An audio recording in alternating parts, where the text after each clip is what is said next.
Bisa lihat di Facebook page-nya beliau, Sriwijaya Indonesia. Tinggal cari aja situ. Informasinya ada di sana. Ini mudah ya.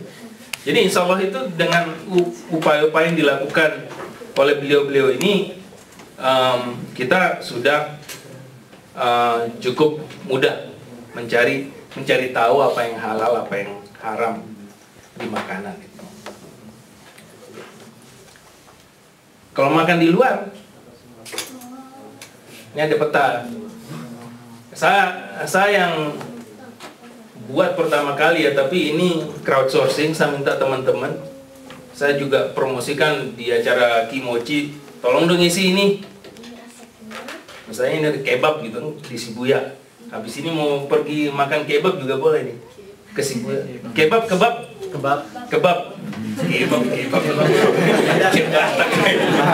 Sorry orang Batak.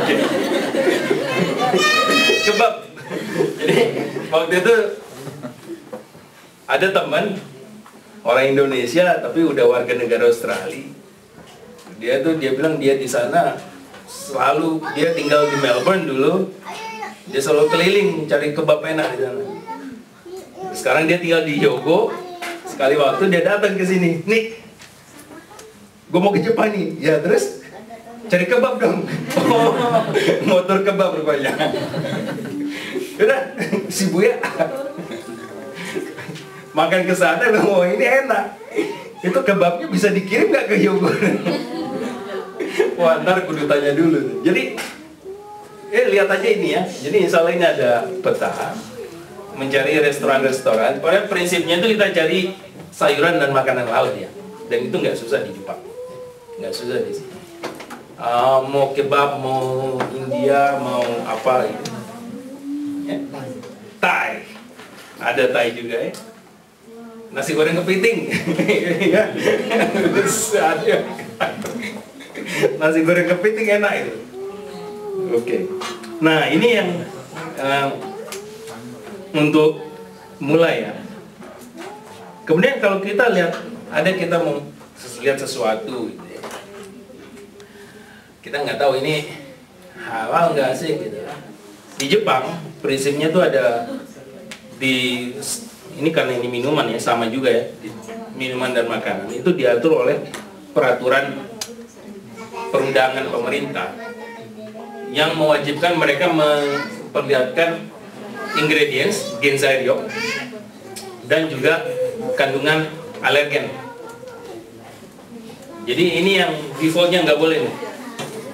Ini babi gitu, ini sapi ya, ini ayam, ini ada jelly. Ini berbagai alkohol. Dan yang ada warna agak pink ini yang termasuk dalam kategori yang dianjurkan atau wajib ini untuk ditunjukkan di alergi gitu. Ini butaniku, pork, ini gelatin itu di alerginya muncul, gyuniku, toriniku, chicken. Kadang ayam disebut sebagai chicken, kadang disebut sebagai toriniku. Butaniku kadang juga pork, jadi jangan salah. Entah bedanya di mana. Ini berbagai macam ini ya, alkohol ya. Sake, yosu, alkohol, mirin. Ini mirin pakai hiragana, ini mirin pakai kanji, jangan salah gitu. Karena mirin pakai kanji ditulis, sekarang mirin pakai hiragana. Ya tolong diperhatikan aja nanti. Ini pelan-pelan. Kalau khawatir ya there's an app for that. Nggak usah khawatir. Nah ini yang warna kuning ini yushi, shortening, nyukazai, margarin ini yang ada kadang dia dari nabati, kadang dia hewani gitu. Jadi baiknya lihat database yang ada, informasi yang valid yang kita temukan untuk kita yakin status halal haramnya bagaimana gitu. Jadi ini untuk referensi nantinya, seharusnya ini di aplikasi itu juga di depannya ada gitu, daftarnya. Oke. Minum. Ya minuman ya relatif gampang lah. Gitu ya. Cuma masalahnya adalah orang Jepang ini doyan minum. Nomikai. Nomikai yuk minum. Gitu. Ada acara apa? Minum. Sakura, Hanami, minum. Bawa aja minum mulu, cari alasan aja tuh, kapan minum gitu. Sampai ada namanya nominication. Nah, jadi komunikasi sambil minum. Karena banyak orang Jepang hanya bisa mengeluarkan isi hati sebenarnya itu kalau lagi mabok. Perlu alkohol dulu disuntik. itu salah satu budaya Jepang.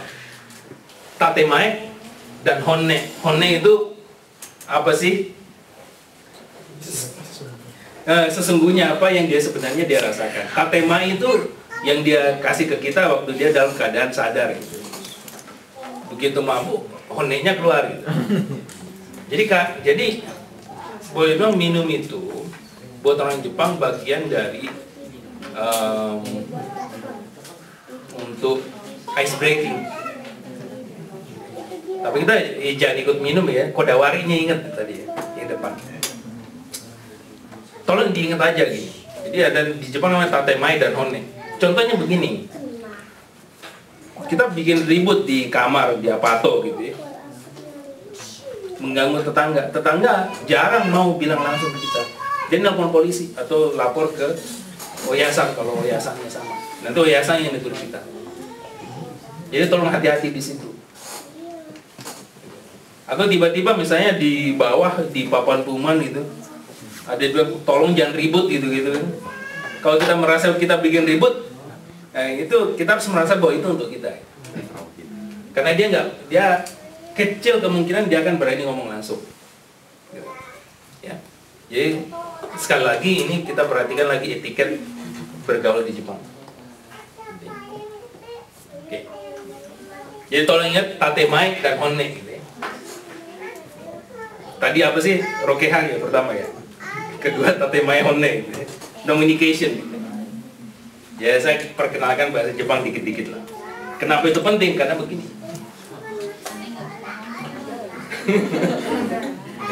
Gitu ya. Salah satu kendala kita bergaul di Jepang karena permasalahan bahasa ya.